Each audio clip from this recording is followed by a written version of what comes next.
সালাতে দোয়া কবুল হয়। সালাতে দোয়া কবুলের তিন জায়গা। একটা হচ্ছে তাকবীরে তাহরিমার পরে আমরা সানা পড়ি না, আমরা তো একটা পড়ি।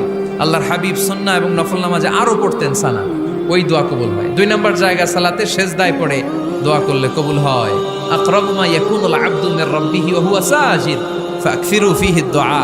বান্দা যখন সেজদায় লুটিয়ে পড়ে, বান্দা আল্লাহর সবচেয়ে কাছে চলে যায়। তা কিন্তু বিশ্বনবী বলে, সেজদাটা তোমার রবের কুদরতি পায়ের উপরে পড়েছে।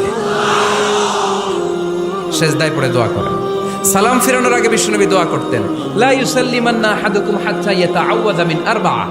আল্লাহর হাবিব বললেন, চার জিনিস থেকে পানাহ না আছে আমার কোন উম্মত যেন সালাম না ফিরায়। তারা যেন পড়ে, আল্লাহুম্মা ইন্নী আউযু বিকা মিন আযাবিল কবর, আউযু বিকা মিন আযাবি জাহান্নাম, আউযু বিকা মিন ফিতনাতিল মাহইয়া ওয়াল মামাত, আউযু বিকা মিন ফিতনাতিল মাসিহিদ দাজ্জাল। আল্লাহ কবরের আযাব থেকে বাঁচাও, আল্লাহ জাহান্নামের আগুন থেকে বাঁচাও, আল্লাহ জীবন মরণ